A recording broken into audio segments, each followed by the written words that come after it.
What up, everybody? Big Kev back in the building.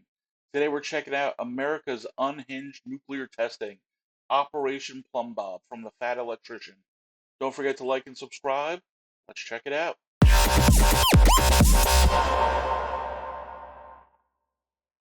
Always love it when a new video from the Fat Electrician drops.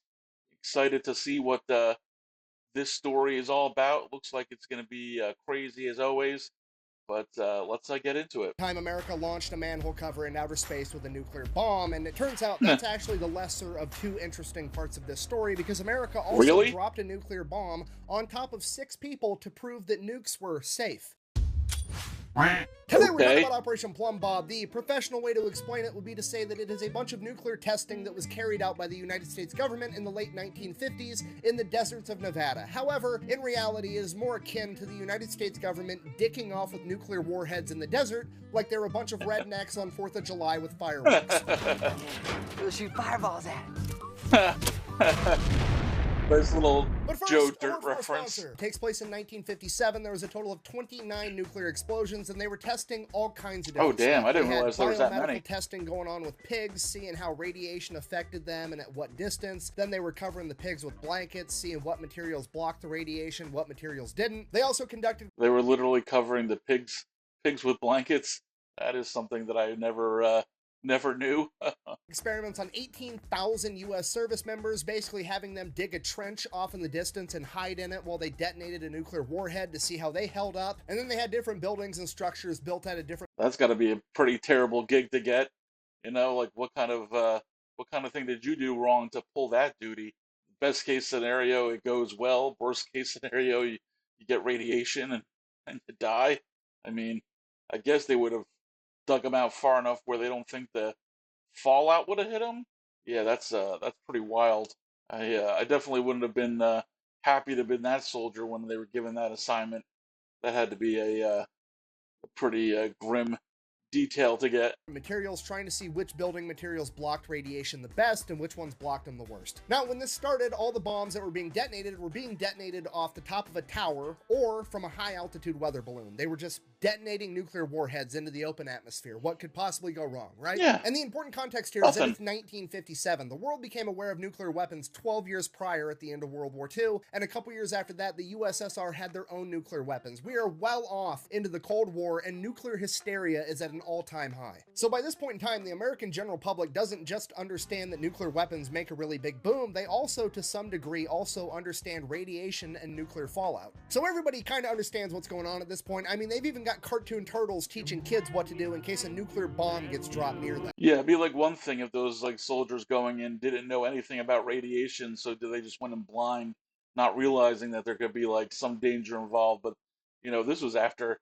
a decade after the bombs dropped, so they knew going in oh, there could be some bad side effects if we're too close to the blast.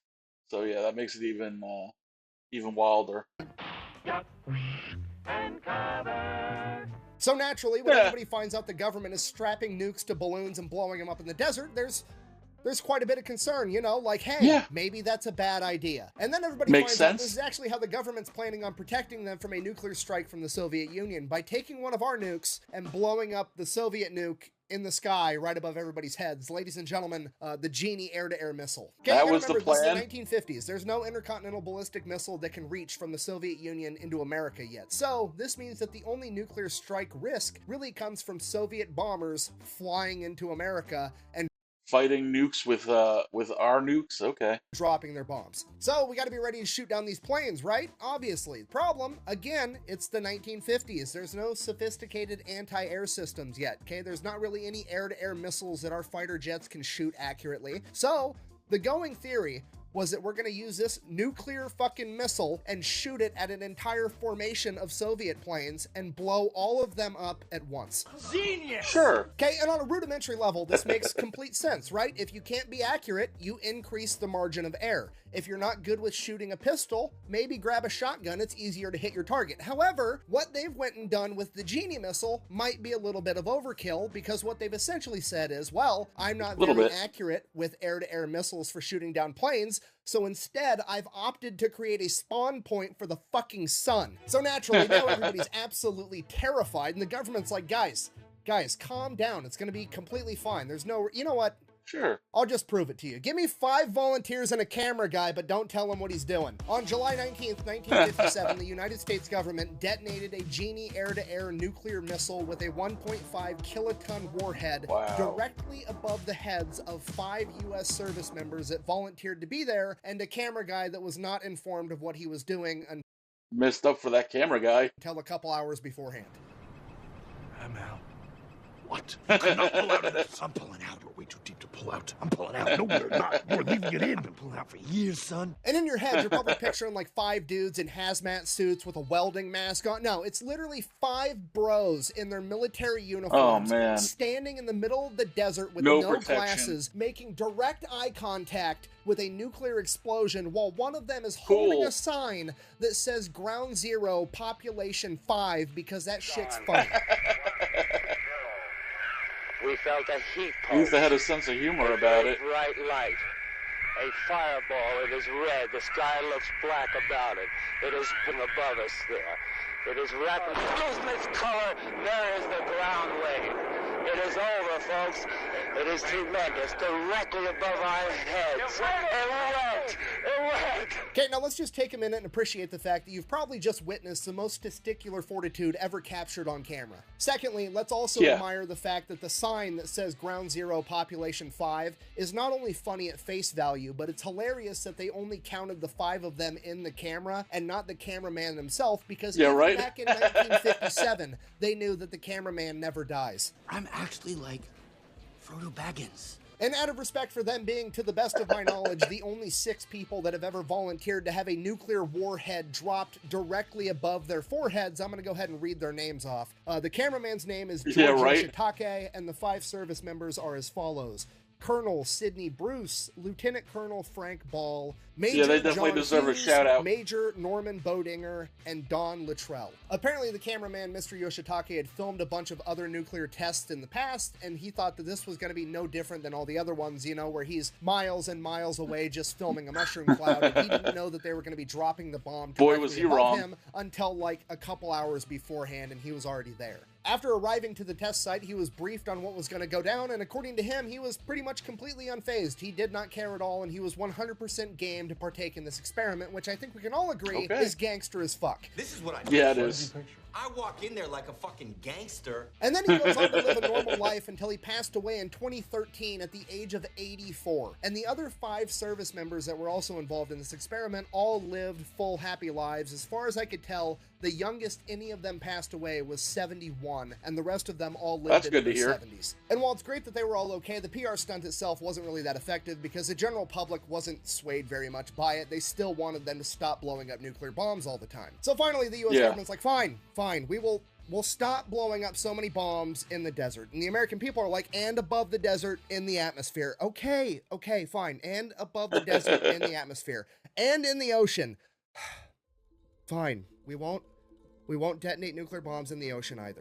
You gotta be real specific with your words, because whatever you say, they'll just find a little way, a little loophole to get around it. And that is the story of how nuclear testing finally came to an end. No, I'm just kidding. The government then decided to opt for the loophole, and they were going to bore a 500-foot deep hole in the middle of the desert so that they could blow up a nuke underground. Because nobody would be mad, because people were only mad about on the surface, in the atmosphere, and in the ocean. Surely, no one thought up think of underground wouldn't be that big of a deal, right? I mean, what could go wrong? I mean, I'm not an overly smart guy or an explosions expert or anything, but I mean, off the top of my head, I've got some concerns. Primarily, I've seen the cinematic masterpiece Armageddon, where Bruce Willis convinced me that a bunch of dudes that work on an oil rig are easier to train to be astronauts than teaching astronauts how to drill a fucking hole. I mean, that was the entire premise of the movie. Drill a hole, stick a nuke down it, blow the planet you're on in half. I understand 500 feet probably isn't deep enough for that to be realistic, but still, nothing good can come of this. You're gonna like piss off King Kong or unleash that Balrog thing that killed Gandalf in Lord of the Rings. Something bad is gonna happen. Now, luckily, they're not planning on detonating a nuclear warhead in this hole. They're just planning on blowing one up. And what I mean by that is the premise of this experiment was basically, remember, we're worried about the USSR bringing bombers, planes, and dropping a nuclear bomb on America. And we're planning on shooting those USSR bombers down. Essentially, we're going to blow up those planes that have a nuclear weapon on board. They want to know what happens when you blow up a nuclear weapon with a conventional type bomb or missile, right? So they're going to stick a nuclear warhead in the hole with another bomb, and they're going to blow up the conventional bomb and see if that blows up the nuclear bomb as well, because we need to know that. And the going theory is that the nuke is not going to explode because nuclear bombs have to be set off in a very particular way, and if they don't get set off in that exact way, there's safety measures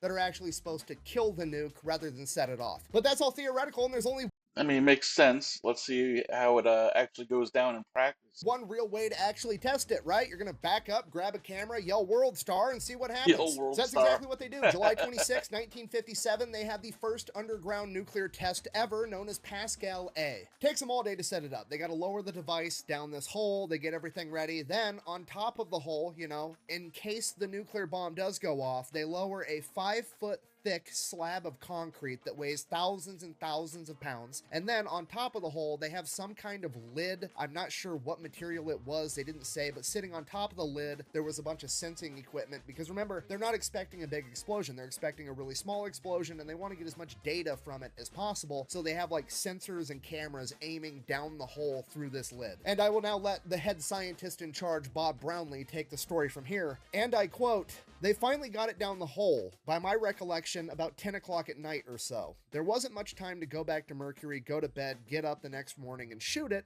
So somebody said, why don't we just shoot it now and then go in? And it was the world's finest Roman candle, because at night it was all visible. Blue fire shot hundreds of feet into the air. Weren't expecting that. Everybody was down in the area, and then they all jumped up, jumped in their cars, and drove like crazy, not even counting who was there and who came out of the area." So the safety equipment didn't work. The nuclear plant went off, generating an explosion about 50,000 times bigger than they were anticipating. Apparently, the explosion was so large that seismic equipment from all over the world could sense this explosion. You know, seismic equipment being the shit they use to detect earthquakes. Another scientist that was present described it as, and I quote, "the biggest damn Roman candle you ever saw. It was beautiful.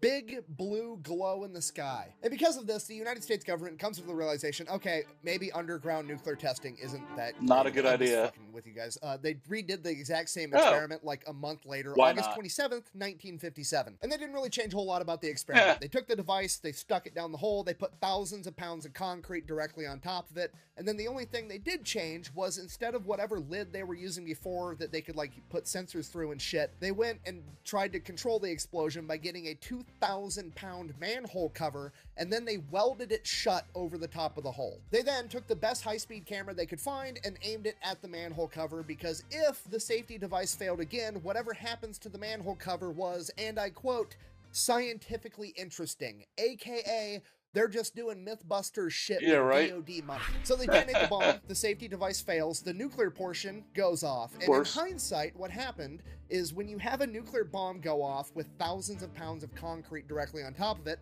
that concrete is instantly vaporized and turned into gas, and then that gas is also instantly superheated, and superheated gas expands a lot, and this is an enclosed environment because they welded the manhole cover shut. If you're not picking up what I'm putting down, the scientists just inadvertently turned the planet into a fucking potato gun and launched this 2,000-pound manhole cover, presumably into outer space. Oh my god, really?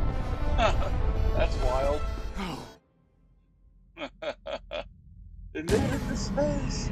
So all the scientists, being pros, start asking the question that everybody wants the answer to: how fast do you think that manhole cover was going? So they go to the high-speed camera. Okay, this camera is taking 1 frame per 1,000th of a second. Okay, it's a lot of fucking pictures. The manhole cover appears in 1 singular frame, and that is it. So because it was only captured by a single frame and not multiple frames, they can't calculate how far it was traveling over a period of time. So all they can calculate is the minimum speed that it would have to be going to only be captured by a single frame in the span of the camera shot. And the calculation they came up with was that manhole cover was moving at least 150,000 miles an hour. That is Mach 195. It is 195 times faster than the speed of sound. And the best part about all this is that this happened prior to Sputnik 1, meaning that if this manhole cover made it into outer space, it was the first man-made object to ever make it into outer space.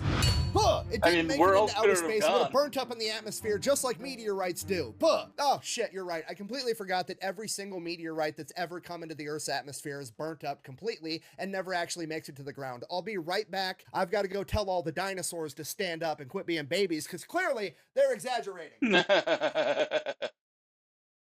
Feels like it wouldn't even have time to burn up in the atmosphere before it made it out into space. It's going so Guys fast. are dead. This is completely different from a meteorite for multiple reasons. For one, a meteorite's never been made out of 2,000 pounds of refined steel. True. For two, a meteorite's moving at about 30,000 miles an hour when it collides with the Earth's atmosphere. This thing's moving at 150,000 miles an hour, and space is only 62 miles up, okay? This thing made it to outer space in a second. Even friction was like, what the fuck was that? Right. Thirdly, the collision with the atmosphere is nothing like a meteorite, right? A meteorite is a rock traveling through the vacuum of outer space with no other forces acting upon it, and it collides with Earth's atmosphere, and then it gets slowed down and it gets burnt up, okay? The manhole cover isn't just moving at 150,000 miles an hour through the atmosphere. It is being propelled by a channeled nuclear explosion with all of the gases, aka the atmosphere behind it, also moving 150,000 miles an hour in the same direction. Yes, science! Okay, and just to be clear, I'm not saying that I'm correct. Jesse from I'm Breaking simply Bad. saying I'm incredibly ill-equipped to answer this question accurately, and no offense, but there's about a 99.999% chance that you are too. So my verdict in regards to this manhole cover is going to be that it's still up in the air.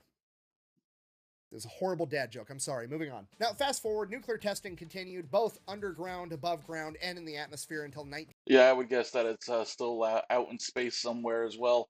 1963, when they signed a treaty with the Soviet Union and Great Britain that the only nuclear testing allowed was going to be underground. Now, fast forward again a couple of decades, and people's concerns over atmospheric nuclear bomb detonations turned out to be 100% legitimate because a ton of people ended up having elevated risks of cancer. Both the 18,000 soldiers that were present at Operation Plumbob had highly elevated likelihoods of developing leukemia and thyroid cancer, as well as thousands of civilians that were living in towns near the Wonder test why. sites. And I know what you're thinking. How come those people got cancer, but the guys that literally stood underneath a nuclear bomb as it was detonated didn't? Well, the way that nuclear radiation works is that it dissipates pretty quickly over like 2 to 3 days, and then it's completely gone. Which is why, like, all the old videos and protocols telling you what to do in case of a nuclear attack always told you, you know, duck and cover from the initial blast wave and then make your way inside and stay inside for like a week. After that, the radiation is decayed enough that it shouldn't hurt you. So the guys that were exposed to that bomb directly overhead were exposed to it for presumably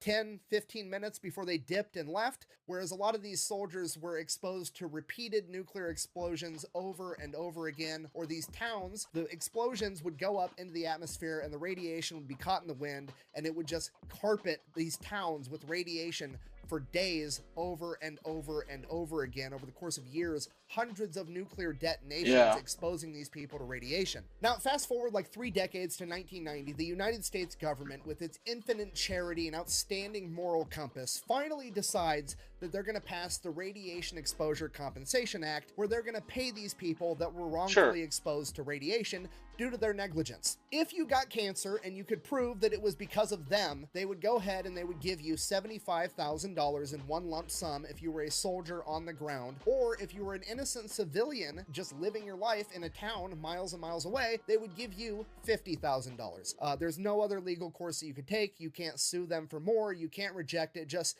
here's what I'm going to give you. Fuck off. Wow, that sounds like a really good deal. How about I give you the finger?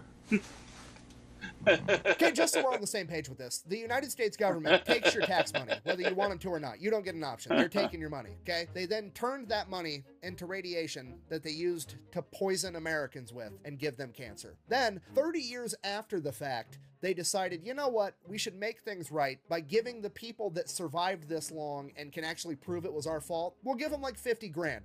Bear in mind, that 50 grand is also money that was tax money that they took. So they took your money, used it to poison you, and then to pay you off, they gave you some of your money back. I'm from the government, and I'm here to help. Can you understand how absolutely crazy that is? Imagine somebody walked up to somebody on the street and was like, hey, give me all the money in your wallet, or I'm going to throw you in a cage for years against your will. And you're like, Okay, and you give them all the money in your wallet. They turn around, they go buy brass knuckles, come back, and then punch you in the face with the brass knuckles that they just bought with your money. And then they look down at you and they're like, oh, I really hurt you, my bad. And then they get into your pocket, find another $20 bill, pull that $20 bill out of your pocket, and then hand it back to you to pay you off for punching you in the face. It's never too early to learn that the government is a greedy piglet that suckles on a taxpayer's teat until they have sword-chapped nipples. I gotta end this video. I feel radicalized. In conclusion, this has been the story of 6 crazy bastards that volunteered to have a nuclear bomb detonated directly above their head, and that time that America may have accidentally launched a manhole cover into outer space, potentially becoming the first man-made object ever, and that time that the US government poisoned tens of thousands of people with radiation, giving them cancer, and basically had no consequences for it whatsoever. Thanks for watching. Best way to support the channel is go buy some merch over at thefatelectrician.com. Yeah, that was a insane video. I mean, I can definitely see that manhole cover just still floating throughout space. I definitely don't think it got burnt up. I mean, like you said, a second before it was in space, I don't think there was any time for forces to have a chance to even burn up something that was that, 2,000 pounds of refined metal. Yeah, I definitely think that was the first man-made object in space. It's so funny that it's just some random manhole that was part of a test gone wrong. It's especially crazy that they did that test a second time after the first time it going spectacularly wrong. What they really think that they really thought that manhole cover was gonna like do anything, even though they welded it, with that amount of force. They thought that that was actually gonna hold, or were they planning for it to like shoot up into the sky? I mean, I don't really know, like what they really thought the result was going to be with that. And those 6 people were pretty gangster for standing under a nuclear explosion. I mean, that's an insane story, and that sign was pretty funny. I mean, granted, they didn't count the cameraman in it; they only counted the 5 of them. But that was definitely a dark sense of humor. I enjoyed that one quite a bit. I love hearing these type of stories, and all the times I've seen like the different footage of like those old nuclear tests. I never heard any of those particular stories before, so I always like learning these little fun like little pieces of history that have kind of gone forgotten, or not widely taught or known to the masses. Let me know what you thought of this one in the comment down below. Did you think the manhole cover made it to space? Let me know. Until next time, have a good one.